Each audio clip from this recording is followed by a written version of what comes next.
कि शंकर जी के मंदिर जाते रहो, भगवान शिव को एक लोटा जल चढ़ाते रहो, शंकर भगवान को एक चावल का दाना चढ़ाते रहो, शिव के मंदिर में एक बेलपत्र चढ़ाते रहो, बेलपत्र ना मिले तो शंकर जी की उठाकर धोकर फिर चढ़ा दो, पानी ना मिले तो 3 बार ताली बजा दो, वो भी ना मिले तो शंकर के दरवाजे पर जाकर थोड़ा सा मुस्कुरा दो। भगवान शिव को लगेगा रोज आती है और मुस्कुरा के जाती है। पार्वती जी कहेगी मुस्कुरा इसलिए रही है कि 2 बार तो पशुपति व्रत कर लिए, रोज सोमवार का व्रत करती है, इसके बाद भी दुख नहीं कट रहा तो तुम्हें चिढ़ा कर जा रही है। शंकर जी कहेंगे अब इसका दुख मिटाना पड़ेगा, मुस्कुराओ उसके दरवाजे पर जाओ, उससे कहो तो दिल की बात।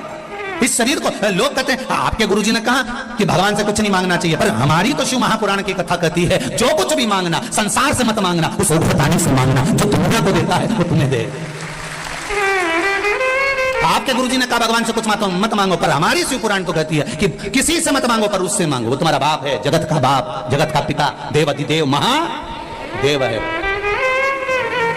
उसके पास चले जाओ दिल से।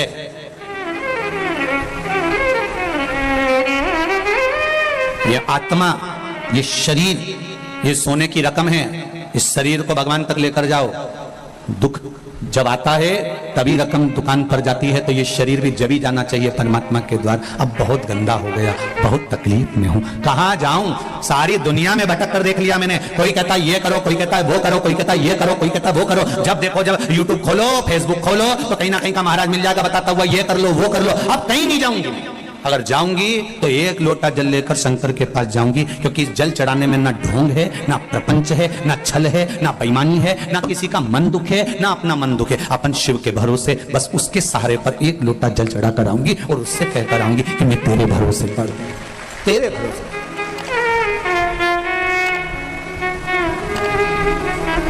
बस तेरा सा भोलेनाथ दया करना, मैं तेरे भरोसे हूँ।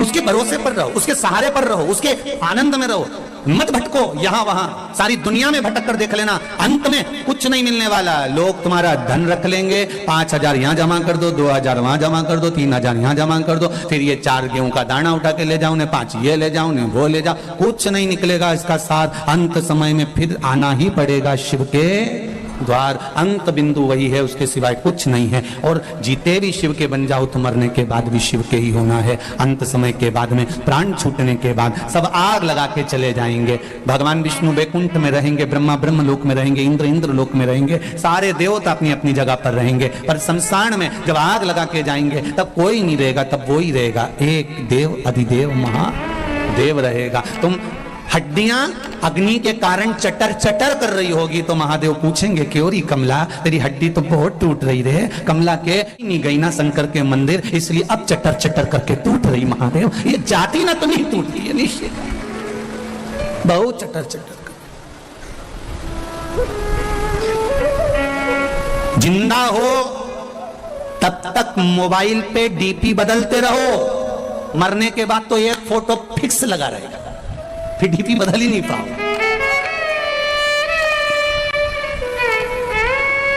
मरने के बाद डीपी बदल रही है क्या? अरे बोला तो सही, फिर एक जैसा फोटो इतना बड़ा फ्रेम में, माला पूरी और खीर चिपकी हुई और तुम पल्लू लेके मुस्कुराती हुई। इससे ज्यादा कुछ नहीं जीवन।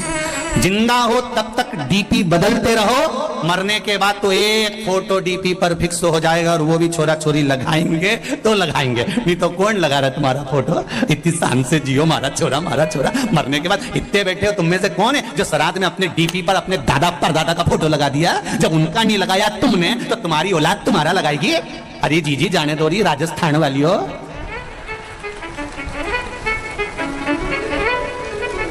कोई नहीं याद करे, फालतू की बात।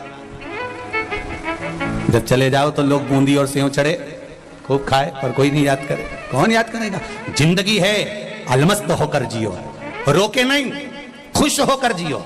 इतनी प्रसन्नता का जीवन जीना कि दुख है और बहुत चेहरे पर स्माइल है, तो लोग भी, परिवार वाले भी कहेंगे कितनी दुखी थी, कितना कर्जा है, कितनी तकलीफ में है, तो भी कितनी मुस्कुरा रही है। पूरे परिवार वालों को तुम्हें देख के टेंशन हो जाएगा कि इतना दुख होने के बाद ये हंस क्यों रही है। उनकी रोटी नहीं भाएगी, उनको आधा खा के छोड़ देंगे कि ये मुस्कुरा क्यों रही है। कारण क्या है इसके मुस्कुराने का? इतना दुख होने के बाद, इतना कर्जा होने के बाद, इतनी तकलीफ होने के बाद, शरीर में इतना कष्ट होने के बाद भी जब देखो जब खजूर वाली चोटी करके खूब जोरदार दिखे तो भगवान कहते मुस्कुराते रहो, चेहरे पर प्रसन्नता होना चाहिए। आग लगे बस्ती में, आवाज नहीं आई जरा के बोलो, आग लगे बस्ती में और अपन रहो मस्ती में। क्या किसको रोइए, चादर तान के सोइए। अपने को क्या करना कि कौन क्या कह रहा है, कौन क्या बोल रहा है, वो बोले तो बोलने दो, आड़ा टेढ़ा बोले तो बोलने दो। हम तो बहुओं से भी कहते हैं तुम्हारी सास कुछ भी बोले वो बोलती रहे, बोलने दो, तुम तो भजन गाओ ना, तुम तो भजन, वो गाली दे तुम श्री शिवाय।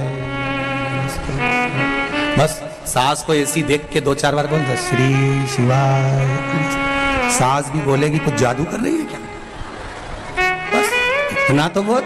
तो वो बोले कि जादू कर रही है ना, पता नहीं, मुझे तो नहीं मालूम, पर इस मंत्र में जादू हो सकता है। तभी तो महाराज व्यासपीठ से बोले और लोग लाखों की संख्या में मोबाइल और फेसबुक पर सुनते रहे। इस मंत्र में कुछ तो होगा, ये निश्चित है।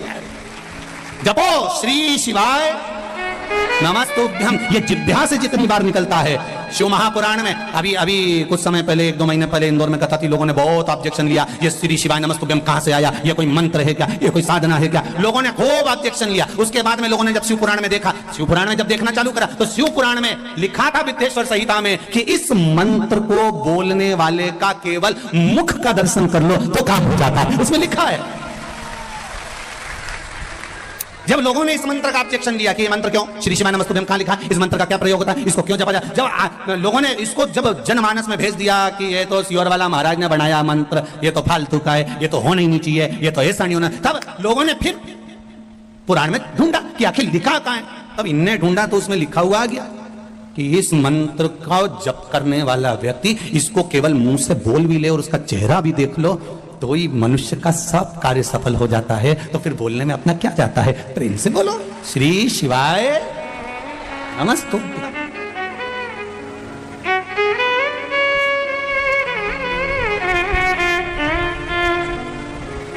स्मरण है उसमें।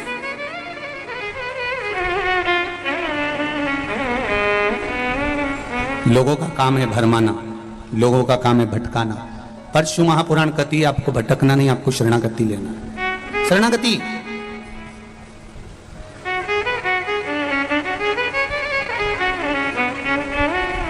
विभीषण लंका में रहते थे, कैकेयी अयोध्या में रहती थी। कैकेयी अयोध्या में रहने के बाद भी नहीं सुधरी और विभीषण लंका में रहने के बाद भी नहीं बिगड़े। कारण भीतर का जो संस्कार होता है ना, इसको कोई मिटा नहीं सकता। विभीषण के भीतर ऐसा संस्कार था कि विभीषण उससे डोला नहीं, और कैकेयी के भीतर जिदपन था तो उसको कोई टोला कोई नहीं। आज हिंदू सनातन धर्म के जितने त्योहार आते हैं, हिंदू सनातन धर्म की होली आई तो लोगों ने कहा पानी बचाओ, रंग मत लगाओ। दिवाली आई बम फटाके मत फोड़ो, प्रदूषण आएगा। नवरात्रे आए गरबा मत खेलो, ये हो जाएगा वो हो जाएगा। जितने सनातन धर्म के त्योहार आते हैं उसमें कहीं ना कहीं हम उसको रोकने का प्रयास करते हैं, बल्कि प्रयास अपने मन के कंट्रोल पर होना चाहिए। जब विभीषण लंका में नहीं बिगड़ सकता, कैकेयी अवध में नहीं सुधर सकती, हमारा मन का कंट्रोल होना चाहिए। हम जाएं गरबा खेलने, हम जाएं होली खेलने, हम जाएं दीपावली मनाने के लिए। सनातन धर्म के त्योहार आए उसको उत्साह से मनाना चाहिए, उसको उमंगता से मनाना चाहिए, और अपने मन पर कंट्रोल रखना चाहिए कि हम कहीं गलत संगत में तो नहीं जा रहे। हमें हमारे माता पिता ने भेजा है, हमारे माता पिता ने हमको भेजा कि जाओ तुम, ये होली का त्योहार है, ये दिवाली का त्योहार है, ये गरबे का त्योहार है, ये त्योहार आया है, तुम अच्छे से मनाओ। रक्षाबंधन का त्योहार है, हमारे माता पिता ने जब विश्वास रखकर भेजा है तो हमारे माता पिता के विश्वास को हम तोड़े ना, बस इतना स्मरण होना चाहिए। बाकी का त्योहार कोई भी हो सनातन धर्म का, उसे दिल से मनाना चाहिए। जितनी उमंगता से मना सकते उतनी उमंगता से मनाओ।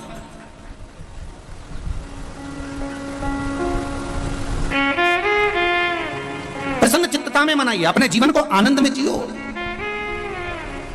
बड़ी मुश्किल से नर्तन मिला है, ये लौटाने के काबिल नहीं है। महाराज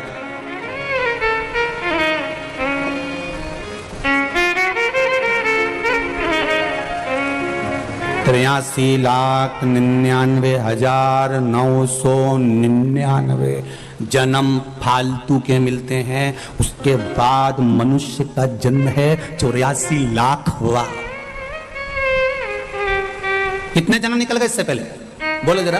83,99,999 जन्म।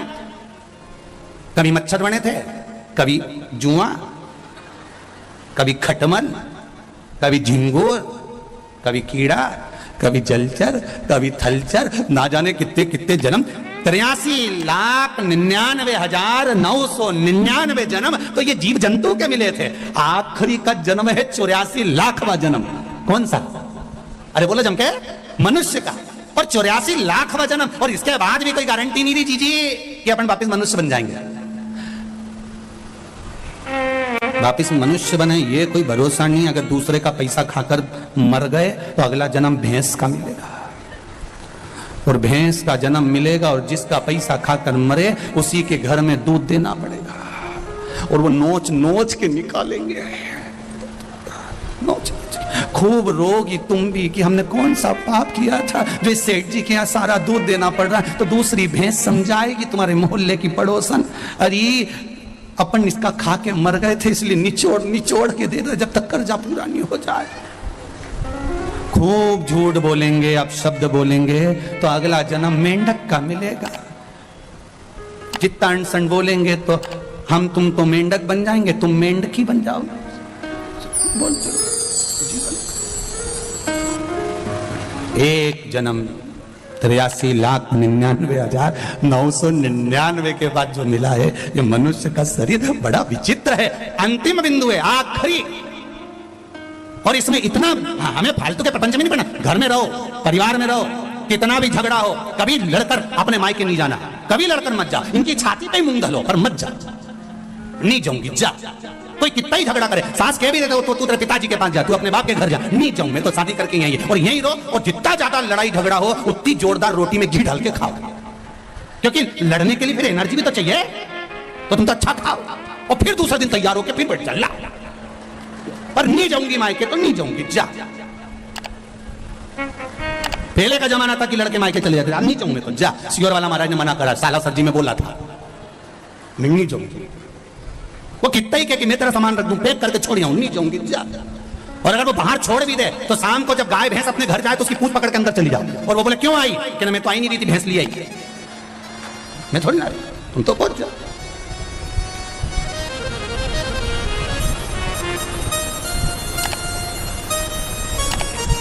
रहो प्रेम वश रहो।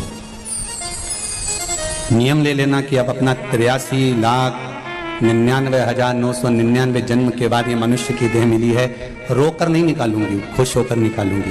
बीमारी आई है, रोग आया है, तकलीफ आई है, थोड़ा कर्जा हो गया है, टेंशन आ गया है, कोई बात नहीं। हर बात में एक बात को याद रखना कि मेरा देव अधिदेव महादेव मेरे साथ है, सब चिंता वो मिटा देगा। मेरा बालाजी सरकार बैठा है, सब टेंशन मिटा। क्यों सोच किसके लिए? महाराज मान सम्मान दुनिया देती है, अपमान मेरा देव देता है। इसलिए देता है कि वो अपनी ओर उसको मोड़ लेता है। थोड़ा थोड़ा कोई कभी आड़ा टेढ़ा बोल दे तो गुस्सा नहीं होना, बहुत सोचना कि भगवान ने अपनी ओर खींचा।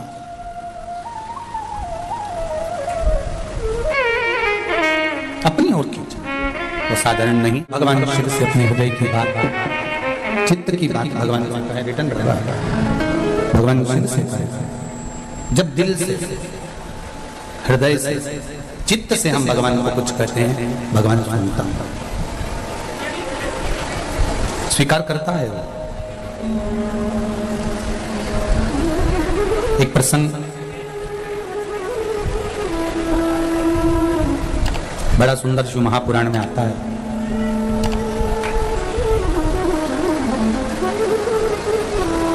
कि माता अंजना गौतम बाबा और मतंग बाबा के कहने पर आराधना कर कर जब शिव रूपी पुत्र को ही प्राप्त कर सकती हैं, तो भगवान के भजन में, भगवान की भक्ति में वो बल है कि कि हम भी परमात्मा से परमात्मा को ही प्राप्त कर सकते हैं।